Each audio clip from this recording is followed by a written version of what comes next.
Hey, what is going on, everybody? How are you all doing today? I hope you all are having a wonderful and fantastic day today, and if not, hopefully you all will have it better tomorrow. So today, I wanted to have a discussion about if Qrow's character dies, what events can come from his death. So I wanted to look at Qrow's character, and I wanted to take a look at if his death were to occur, what it could bring for the series, what could it benefit or not benefit within the series. So sit back, relax, I hope you all enjoy, and let's go ahead and get started.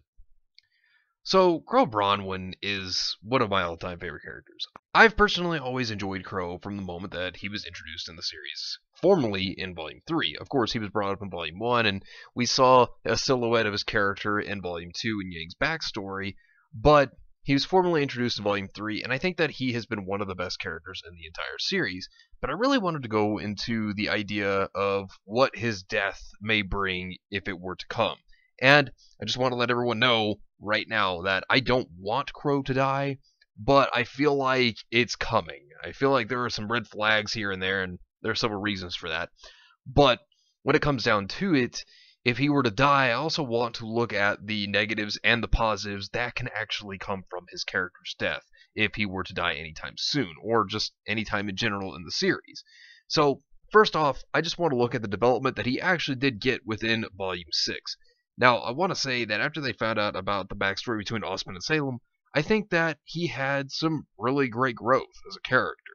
About how before then he did blindly follow Ozpin and he thought that Ozpin was right. And once he found out the truth, everything just shattered in front of him. That even though he thought he was doing the right thing, he thought that he actually found a place that he belonged when it came to Ozpin and trying to save the world.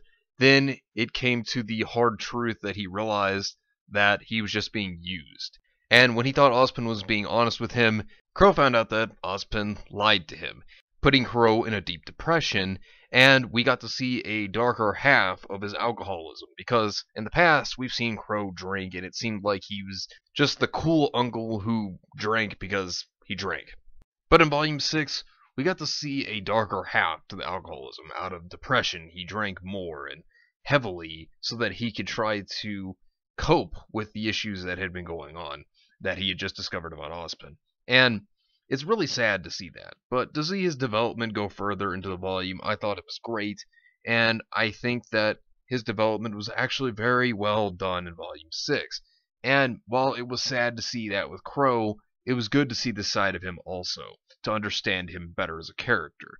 And the things that could be a negative, though, going forward if Qrow were to die is, one thing I could say is that we'll never get to see Team Stark be able to reunite again. Despite Summer being gone, there's still the chance that Taiyang, Qrow, and Raven could still reunite as a team. Even though it would be 3 out of the 4 members, there's still an opportunity to have the remaining members of Team Stark join up again. Now, while Qrow has interacted with Taiyang as well as Raven in Volumes 3, 4, and 5, they haven't all been together at one time since their teams separated. And I think that it would be great to see them maybe fight alongside one another one last time, and then they could possibly kill one of them, but if they were to go that route.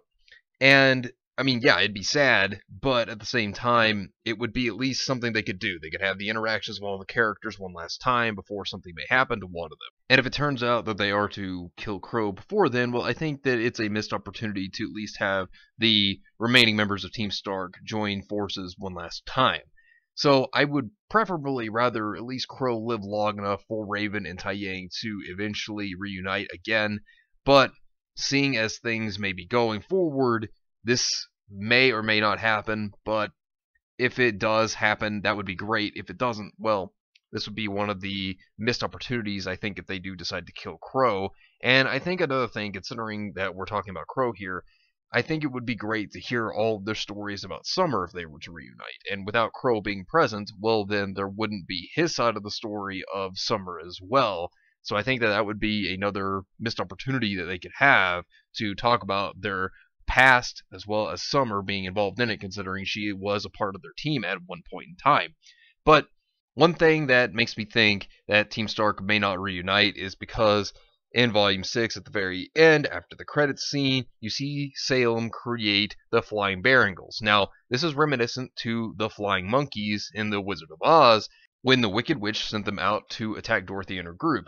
And if you remember one thing, for those of you who have seen The Wizard of Oz, then you may remember the part where the Scarecrow gets attacked and torn up by the flying monkeys.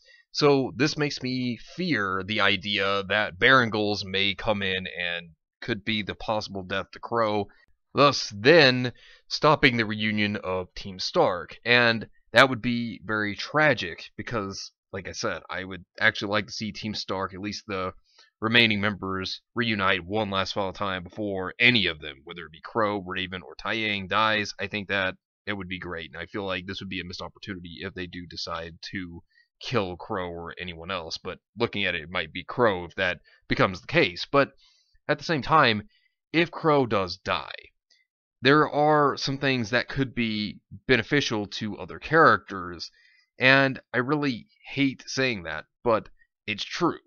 Because Qrow himself has been a mentor character, and if you know how anime works, a lot of the times mentor characters turn up to die. It's a pretty big stereotype that the mentor is going to die so that the student would be able to progress.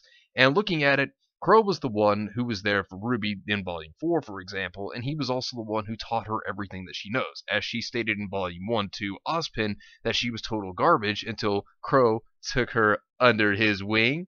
I'm terrible.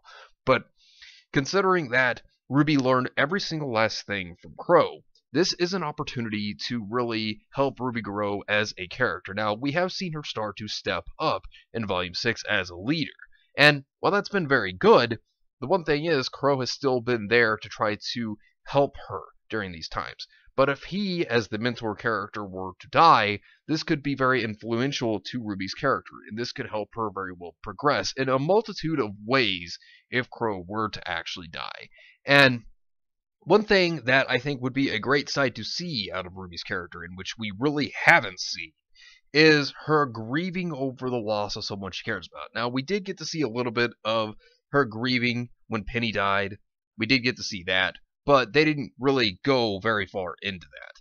Ruby has more or less shut her emotions up and locked them away, and I would actually like to see maybe something like Qrow saving Ruby if he were to die. He could save her from death. Maybe it could be from Neo, maybe it could be from the Flying Barangles, something of that sort.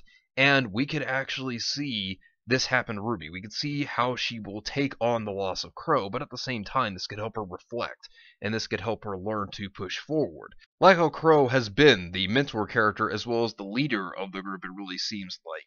This could really help Ruby push her skills as a leader, and even try to learn to mentor others herself. I think that this would be a very good way for her to grow in those regards. And this may even try to further push her when it comes to her training. This may try to make her want to become stronger in more than one way besides the silver eyes. And it may influence her to be a scythe master just like her uncle was before her. And I think that that would be a really cool thing they could do with Ruby's character, and it could really progress her that much more forward. Not only that, but I could see this also affecting Yang, considering that Qrow is Yang's uncle. And I could see this possibly helping her want to become stronger or grow as a character in some other way. But ultimately, I think that this would be something that would be very tragic because we would be losing a very excellent character, a very well-developed character, and someone that has been with the group for so long now. And I would really hate to see Qrow go. I really would. As him being one of my all-time favorite characters in RWBY, this would be a tragedy in my opinion, but while there are negatives to losing Qrow, to losing such a great character, at the same time, Qrow could help other characters become stronger, to help them grow and mature, and I think that if this were to happen, if Qrow were to die, I think that his character death could really progress characters. I think that we could see a side to them we've never seen before, as well as even motivations being pushed, characters having more motive in the things that they desire. I think that his character death would really, in the ultimate end, benefit more characters, ultimately, but at the same time, we'd be losing such a wonderful character. But anyways, Let me know what you think down below. Do you agree? Do you disagree? Let me know in the comments down below. But anyways, thank you all for watching. I hope you all enjoyed, and if you did enjoy, hit the video with a like, subscribe if you want to see more content like this, share it to your friends if you found this informative or useful, and follow me on Discord. Link is in the description down below. But anyways, I hope you all have yourselves a wonderful and fantastic day today, and remember, if today was not a good day, tomorrow could always be better. Take care of yourselves and everyone around you, and have yourselves a good one out there, everybody.